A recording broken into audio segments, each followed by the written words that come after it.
We went to Bangladesh for a year. That made a huge difference to my life. And then, in year 1, I went to Bangladesh for a whole year. And then we came back. I'd done years 2 to 6. And then I missed out the whole of year 7. Went to Bangladesh for 13 months. Wow. I don't know why it wasn't just a straight year. It was just like such a weird amount of time to 13 months on your ones? 13 months. Were you there on your ones? No, bro. Who's going to send like a kid that's 13 years old on their ones to Bangladesh, bro? So who's there with you?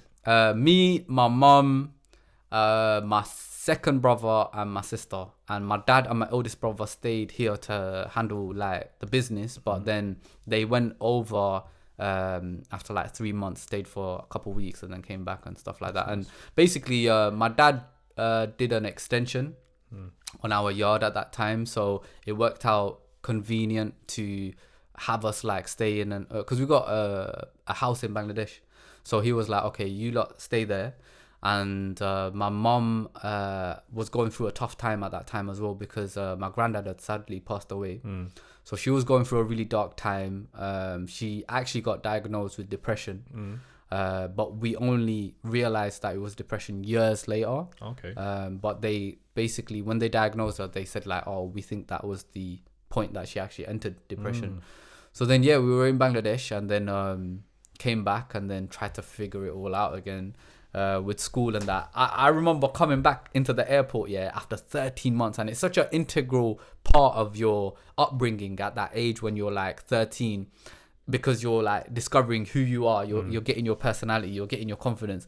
And I remember coming back to the airport and I look at my dad, and my dad goes, how was it? And I go, Abba, আমি সাদা মানুষরে বহুত দিন বাদে দেখলাম. As in, if you don't understand Bengali, I'm seeing white people after so long. And my dad looks at me and he goes, I'm proud of you. I'm like, that's the day I realized my dad's racist, man. Do you know what I mean? My dad's straight racist, man. He went through racism and he inflicts it back, bro. He's like, you know what? I'm proud of you. He goes, I'm proud of you. Did you ever I don't even understand like why he's proud. So you went to Bangladesh when you were 13 for 13 months. Yeah. What the hell was that like? That was unreal. For example, like I didn't have like That's fine. Go on. TV. Sorry, but the swears got to come out if I didn't have TV. Bruv, I didn't have TV, bro. They have like half a channel over there called BTV.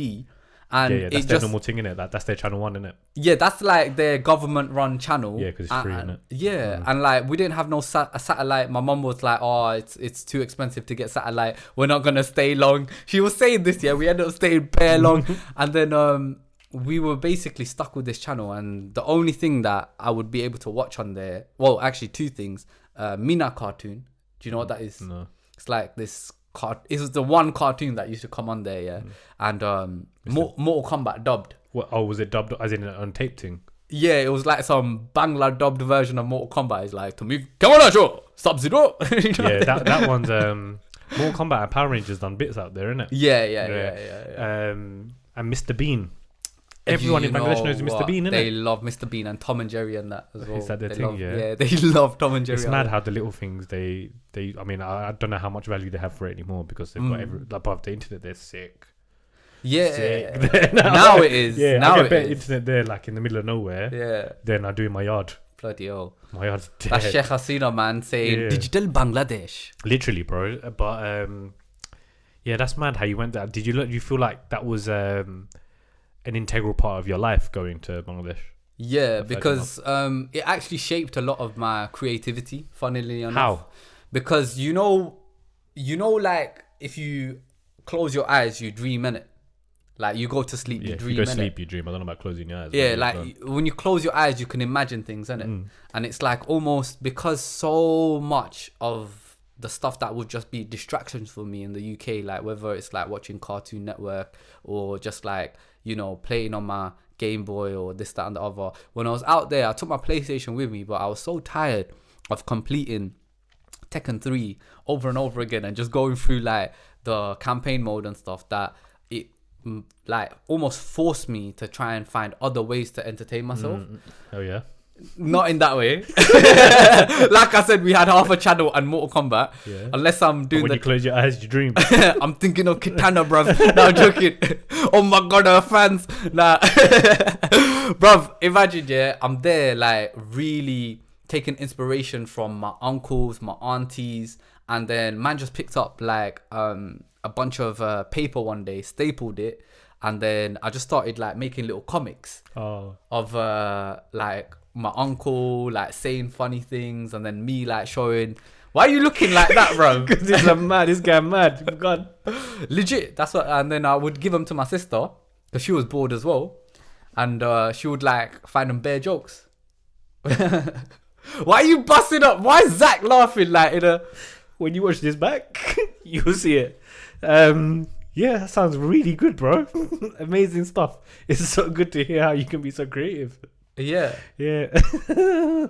Had to get that one out of my sister, man. Too funny.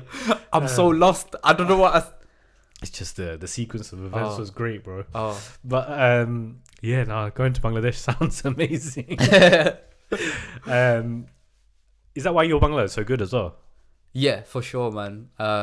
I would say like when I was out there, not only did I learn how to speak like Shuddha, I learned everything from the alphabet to class 5 in a year. Like some Is that speed why you run can thing. chat to uncles and that like quite well? Yeah, bro. Because you chat to brother, I've seen you troll the uncles bears. Yeah. Cheese sandwich thing. It's great. It's great because they build that rapport with me straight away because of how good my Bangla is, and they think like, oh, you know what? He's such a good boy. He's not gonna like do anything, and then I'll just do a dirty, bro. What for goes the in community. a cheese sandwich? And why do you say sandwich?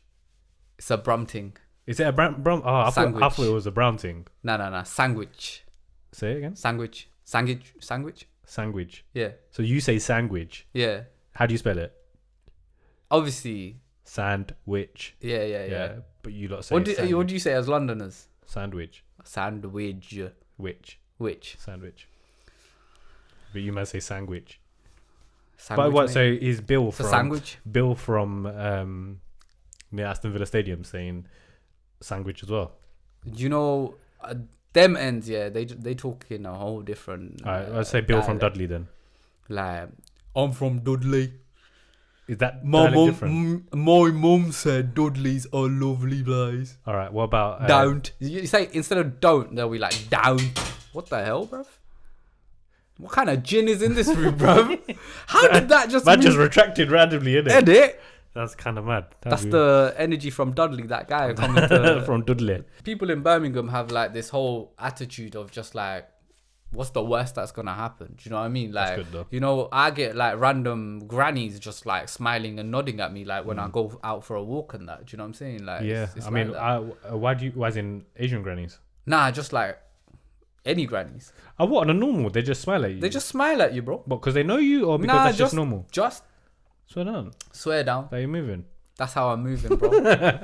Next target. Few Second gilfs. wife, A bro. few gilfs on the way. Man's gonna get that pension moolah, bro. Come on, guys. I have decent nowadays. Anyway. So going back to Birmingham now, like all of your early content, I would have said started there, right? Yeah, it was So all the always trolling and the mellas and Yeah. it started there, right? yeah. So all my early like sketches and stuff, they would be with my mates from uni. Yeah, I remember seeing those videos. yeah. I feel like I connected with those because I feel like at that time the creators were doing that thing with their friends and just having like mad banter with their friends, and it was Yeah. like very authentic in that respect. Yeah, like you can't beat authenticity, man. Like in that sense where you have like a good group of lads and you just like bouncing off ideas and be like, you know what, I'll be bare jokes, yeah.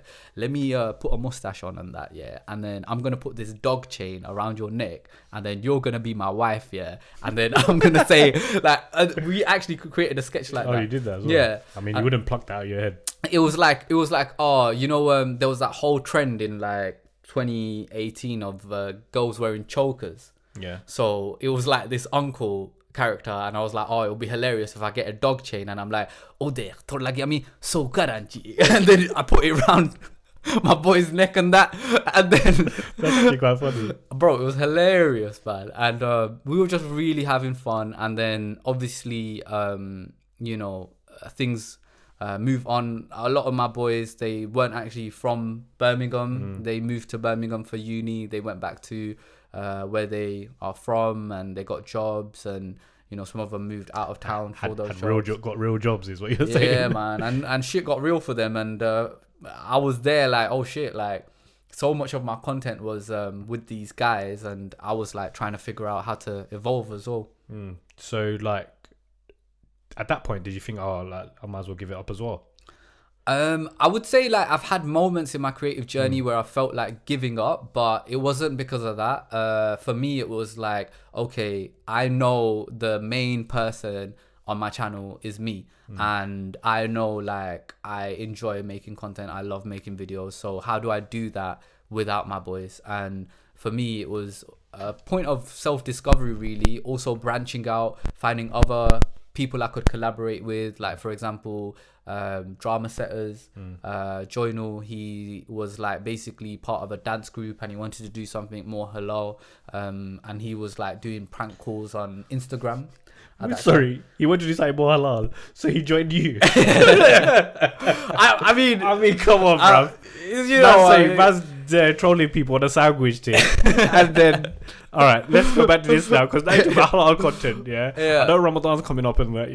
Yeah, but don't try that with me right now, because I've known you for a long time. He was dancing to music, and in his head he was justifying it as like, you know what? Yeah, this is a bit of a more of a like halal thing to do, like just prank calling people, having bants and that. Yeah. So the prank calls were funny though. I remember them, man. I remember so many people. And stuff. Yeah, so many people like to this day remember me specifically for the prank calls. I still more see than it on anything TikTok else. and stuff sometimes. Yeah, random people are posting. Yeah, random people are making pee off me, bro. Yeah. So talking about that, like when you were doing YouTube stuff, did you think you was gonna make money off that? Nah.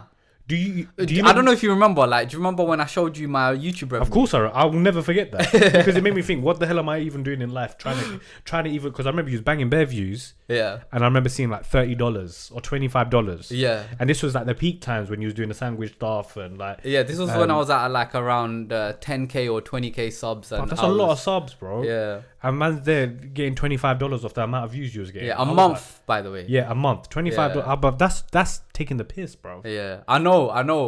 In my head, I was like, I'm sure it will go up at some point. I've always been an optimist, but at the same time, I was like thinking, I didn't know, man, like when I would have like a breakthrough with it. All I knew was I really, really have so much creativity to put out, and the ideas just kept coming, and it was almost like an itch. Like if I wasn't releasing these videos and everything, like it was almost like I was gonna go a bit mad, bro. I'll be real, like, because for me at that time I was working a graduate job, and that was so corporate and mundane, and I had like sound colleagues, but the actual job itself was like eating me up, bro. And for me, I was getting How was it eating you up?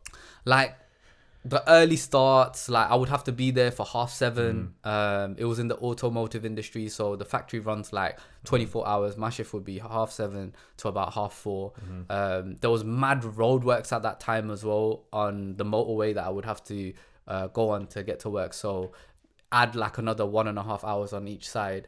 And then by the time I get home, all I want to do is just edit. And the way I would have my system was I get through Monday to Friday. Saturday, I would film.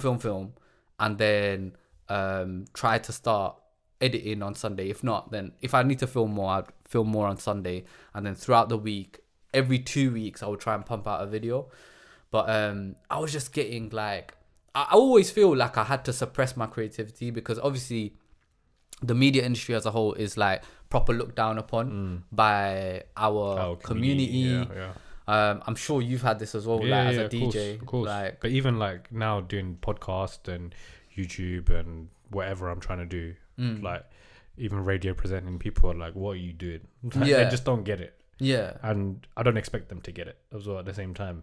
And sometimes I think that way, like, what am I actually doing? Because I'm not doing it for the money. I'm 100% not doing all this other creativity stuff for the money. I don't do this for the money, because there's not a penny that goes into it. Oh yeah, so, for real, man. I mean, if anything, I'm spending money by doing this because I have to get the equipment. Yeah, he paid me a grand to be here. But don't set that precedent.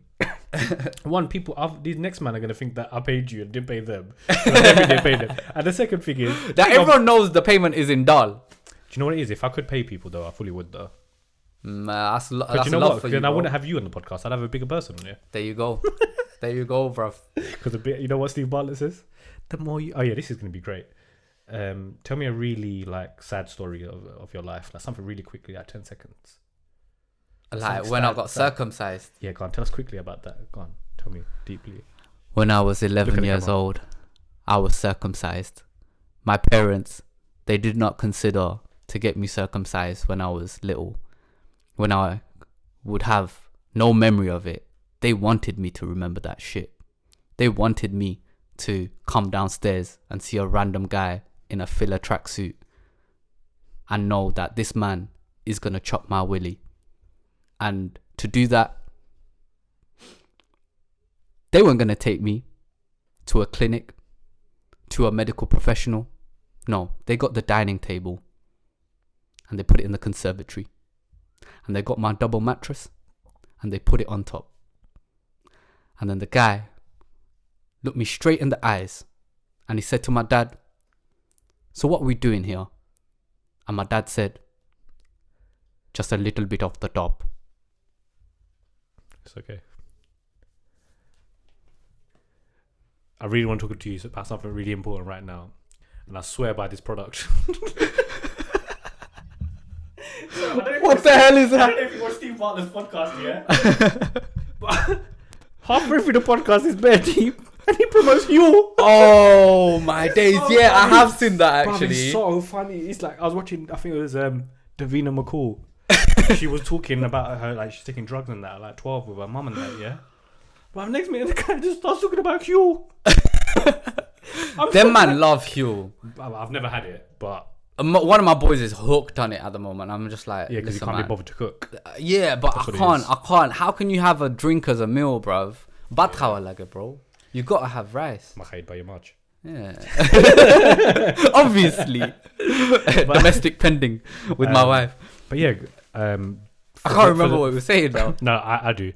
For the listeners and the viewers of the Moving Famous podcast, I don't know if we even did the introduction, but I don't care.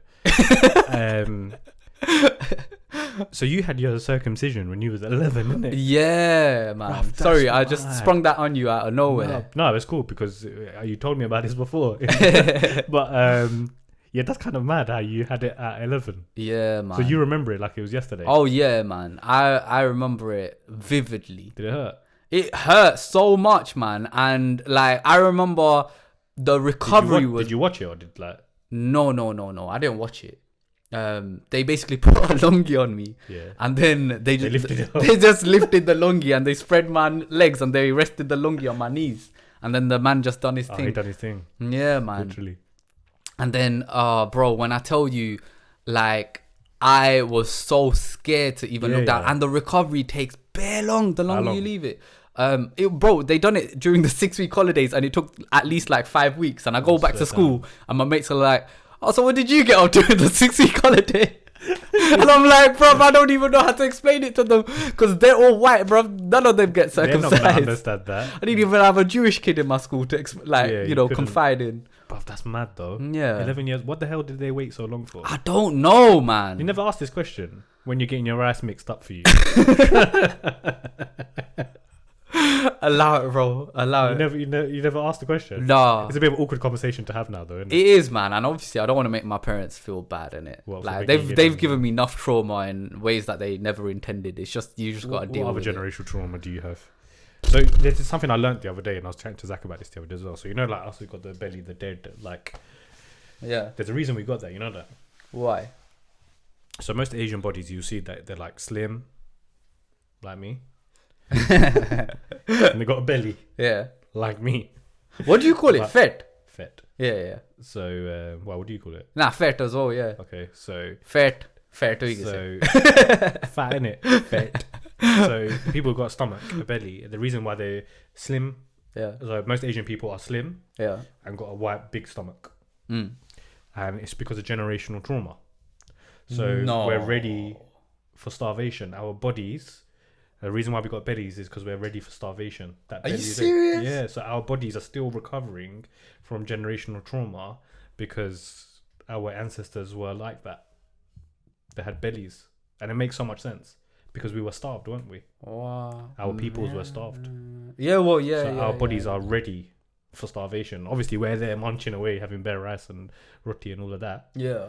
What we don't realize is that our bodies are storing it all there because it's afraid of starvation happening again. How mad is that? I thought it was just because people eat too much rice and that. I seen a video on TikTok the other day of this guy asking like girls, specifically South Asian girls, like, what's their ideal body type, and showing like 3 like as examples, and they all picked the dad bod. The dad bod, that's in, isn't it? So, you know what I'm saying? Keep growing it, bro. I don't know what literally. You get me, bro? That's gonna give me loads of fuel to just go do whatever the hell I want. Fuel, not fuel, yeah? Not fuel. Fuel to eat or have bare fuel. Yeah. There are other food supplements available as well. Let's just put that out there. Man's doing the BBC thing out here. No, you have to, bro. You have to. True. And you know why? They don't pay for this. And it. You can pay Stephen Bartlett to do it though. And it. And he's already got peas. One thing that I always take inspiration from is like something that Dwayne Johnson. I completely butchered his name. Dwayne Johnston. The Rock, yeah. Johnston by The Rock, yeah. He said the most powerful thing you can be in life is yourself, man. And that's the thing you got to put faith in. Because I think, honestly, like as someone that has gone from like 0 to like somewhat being something now, yeah, like the journey is long. It's like this, and you can have random moments where you feel like, oh, you know what, like I'm not doing this right, I'm not doing that right. But the reality of it is like out of nowhere, if it's your time, it's your time. Do you feel like it became your time when you had your TV program? Yeah, for sure, man. I mean, so I basically quit my job in 2018, and then the circle happened in 2021. I had about I quit my job in 2019, but yeah, I had about like 2 years where, you know, was working and doing the I quit my job. So I was doing full-time YouTube, and at that time I was doing all kinds of stuff, really thinking about my branding, like even just getting like the right letterhead for my invoices, and almost like planning for the future and preparing for what's to come without actually being there yet. And really trying to understand like what are my goals, because the curse of like going full-time and taking that plunge is, number one, like obviously people think about the finances, put that to one side. Yeah, once you have unlimited time on your hands to pursue what your dream is, bro, you don't know what to prioritize first. You don't know where to start it. It's like going into a sweet shop but they're trying to choose one of the chocolates. Yeah, like you don't know, am I gonna like go full blast with the sketches, or do I need to link up with my boy to do more prank calls, or do I need to come up with a whole new idea, like this, that, and the other? And I'll be real, like I was going through a really like tough time mentally. I was actually in like quite a dark place because the finances were really rough, and I just felt like I didn't have like a clear direction. But bro, like for whatever reason, during the pandemic, I got so spiritual. I got like really, really close to Allah in what I hope I was anyway. And I was praying like regularly, and I was just praying for like a breakthrough, man. And then, the circle happened. So for those that don't know the circle, why don't you tell us a little bit about the circle? Yeah, so it's basically a reality TV show on Channel 4. It's basically the thing that replaced the Big Brother slot on Channel 4, because which started again today, isn't it? Or yesterday? I think so, yeah. Or the celebrity one started. Is it a celebrity one? I think it's the celebrity one, yeah. Fair enough. But yeah, basically it's like Big Brother, but instead of you all being in one apartment, you basically are placed in separate apartments, and you can only communicate to each other through a screen. And there's a mini social network called The Circle. So you can basically interact with each other, you can send messages, but the beauty of the program is you can, because the other people can't see you, you can be whoever you want. So for me, I pretended to be my 63-year-old uncle. Why? Because honestly, like the girls are rating it as well. That's what I don't get. You can't carry on. You know, for me, I could have gone in as myself, but I'm always about like having fun and doing things that are going to be memorable. And I feel like people are gonna like, inshallah, get to know me and my arc as who I am over time anyway. Like I try to share like my life as much as I can anyway, like through my socials and that. And for me, like my uncle is genuinely one of the funniest people I know. Okay. And he's like that, like the way I portrayed him on the show and his responses and that. The reason I was able to get so far in the process and make it to the final was because even though I was pretending to be someone else, that person is a real person that I know, that I've grew up with, that I can imitate because I know him so well. Yeah. So I was still keeping it authentic in a sense. But yeah, man, it was so fun. So when you went on the show, I remember we had a very short conversation where you told me but didn't tell me you was going on the show. Only because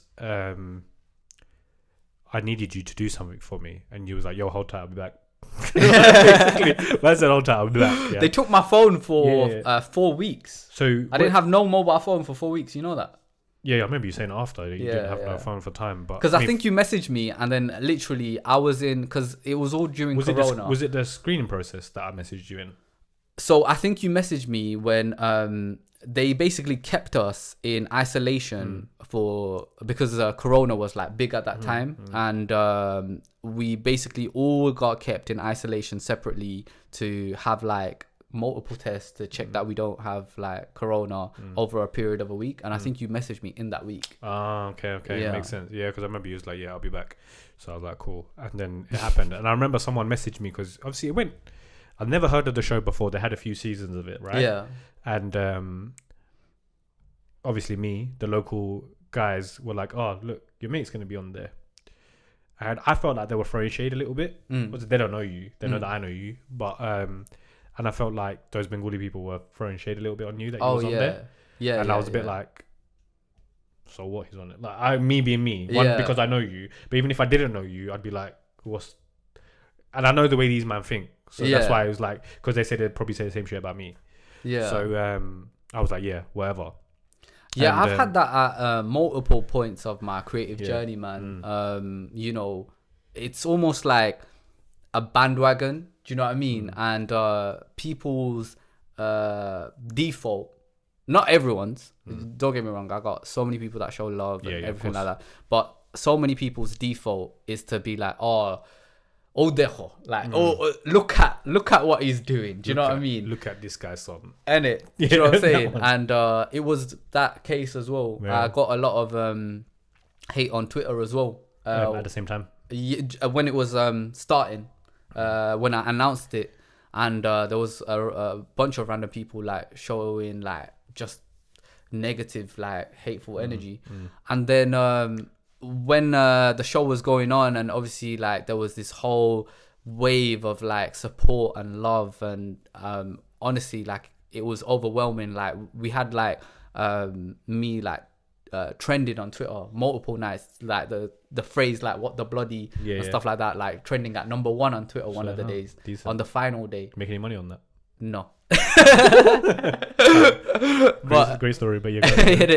But yeah, on that bandwagon, after that momentum came through, like everyone was showing love. Yeah, everyone's like, oh, he's actually doing something now. Man. Now we deem this to be credible, even though he's doing credible things before. Yeah. But they jump, and you know what? Some people are genuinely like first time they're seeing you, so it's cool, and other people will jump on the bandwagon. Yeah. So you get there's always good and bad in that, anyways, regardless. But did you ever feel like, I felt that was quite a risky show for you personally? Like when I saw that, I was a bit like, how's he gonna? Because for me, it was a bit like you were saying, Big Brother / Love Island-ish. Yeah. I thought you're gonna go there, chat to chicks, and it's fully not even that. I was single when I went on the show. Yeah. You know So I thought it was that kind of vibe, like as in go there, talk to the girls, try and find the love of your life. Yeah, kind people of thing. do like date and become couples on that show after, but that's not the goal of that show. The goal is to make people like you, isn't it? Yeah, to make people like you and to win. I think it was 100,000. 100 bags. You fumbled the bag. I know, bro.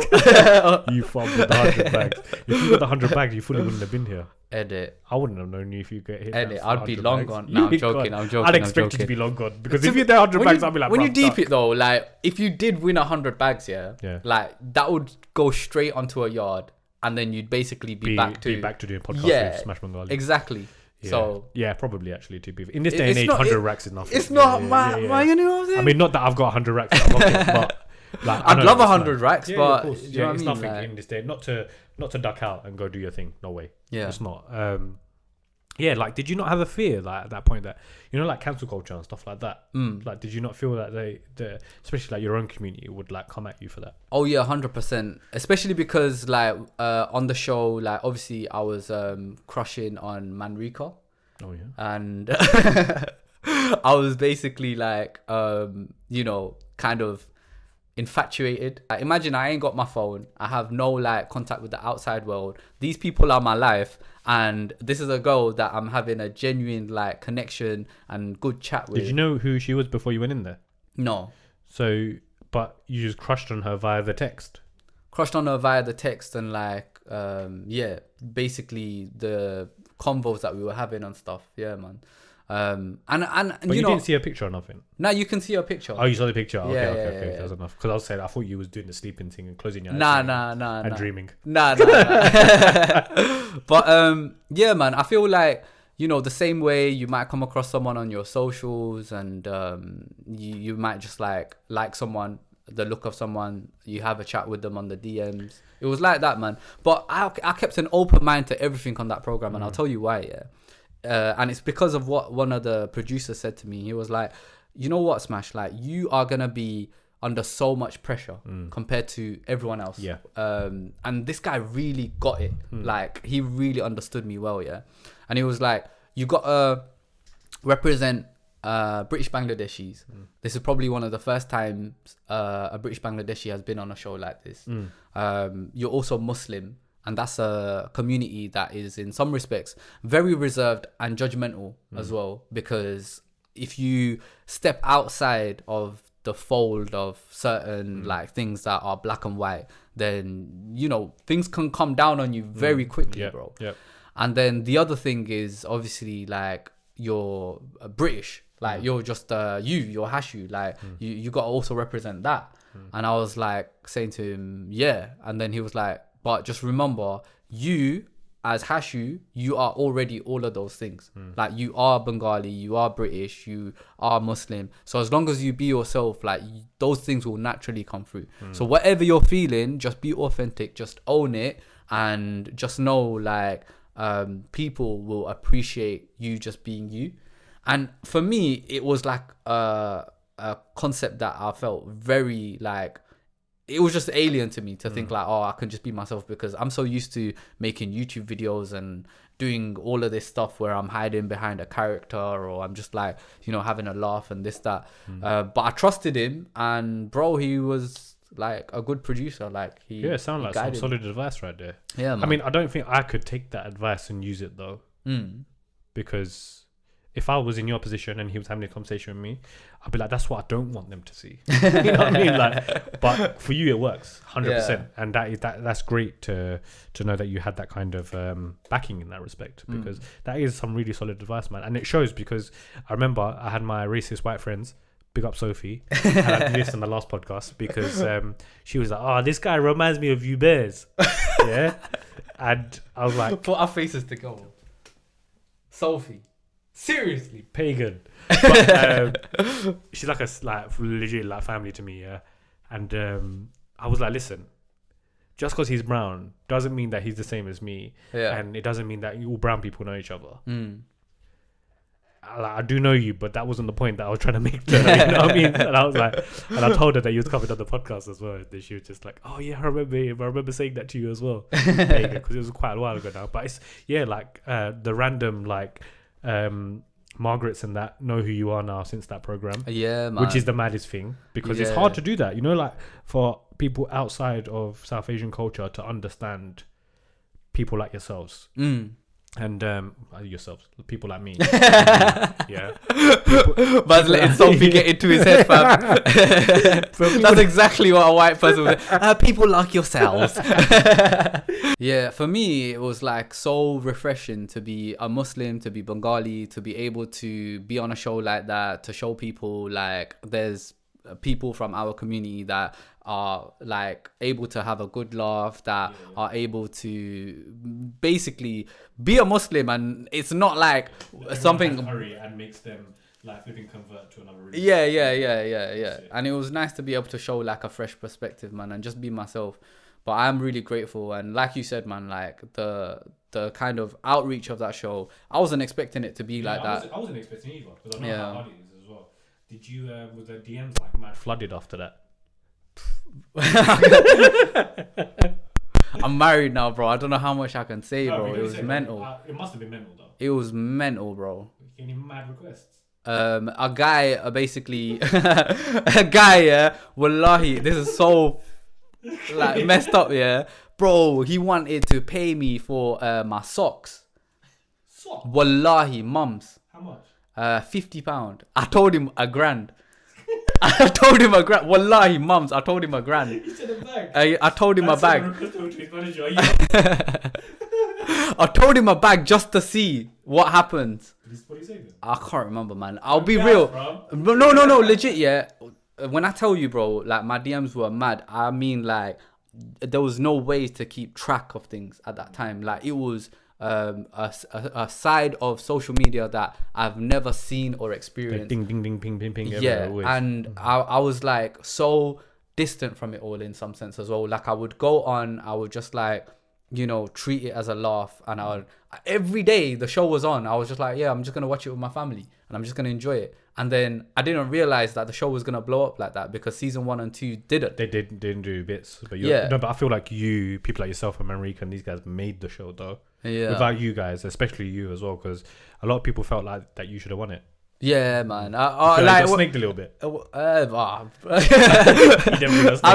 snakes. The whole point of the show is to, in some respects, like strategize and snake each other on this, that, and over. Yeah, but yeah, like I do get people to this day. Nice. You shouldn't have been nice. You should have sneaked it. Is that what you're saying? Me, I don't know, man. You know the way like the voting bags, system. Though. I know. And then you're trying to get bags for sock. But the thing is, like £500 a sock. You could have got 100 racks. You know what? Yeah, I said this at the time, and I still stand by it. And I know, like, you might disagree, but this is genuinely how I feel. Yeah, like I would rather walk away with the love of the people and that investment and like that well-wishing like attitude of he should have won it, because that's gonna last the test of time. If I just walked away with 100 bags, people in their heads would have just been like, "Oh, that's the end of the story." Yeah, for him. Is that how you're coping with that? Yeah. I'm serious, bro. I'm serious. Serious. Sure. I'm serious. You keep telling yourself that. I will. No, I do believe you that, because I feel like your YouTube content has always been that. Yeah. Like that shows in like with everything that you have been wanting to do and everything we've spoke about for the 7 odd years that we've known each other. It's been 7 years? 6 years? Yeah, 7 years. For a long time we've known each other. Around that time it would have been, yeah. For the amount of years, I feel like that's always been your goal, is to get the community on your side. You do shit for them, they do stuff for you. It's like a two-way thing. So yeah, I know I do 100%. I believe that. No matter how much I troll about it, I do believe that. In your early days in YouTube as well, like similar kind of like topic we were saying before, did you ever have a time where you was like mad, like not DMs in a good way, but also a bad way? Yeah, man, for sure. Anyone threaten you or anything like that? Not threatened, but I got threatened a couple of times as well. Really? Yeah, man. For what? Like, bruv, I had these like, you know, like sometimes I used to do like these uni parties and stuff like that. Yeah. And like that's where I started DJing, like when I was at uni. But I opened up some big artists, you know, like back in them days. They're big people now, but there were nobodies back then, didn't it? Yeah. And so I'd be doing like obviously DJing, opening up for these artists who were like small artists back then. And I'd get like, especially like on Twitter, I'm not big on Twitter or anything like that. To this day, I'm not. And they would DM me saying like stuff like, you know, you're the reason that people are doing bad stuff at uni. like dancing and free mixing and all this and stuff, and blame me for it. Yeah. But my argument is I'm just trying to get some money in it. So it's like, I'm not here. I don't care what you lot do. I don't care what you lot do. Just bro, you know what it is. If you don't want to do it, don't come. It's like, you know, like no matter how much I argue, I don't feel like anyone's right or wrong in that situation. Yeah.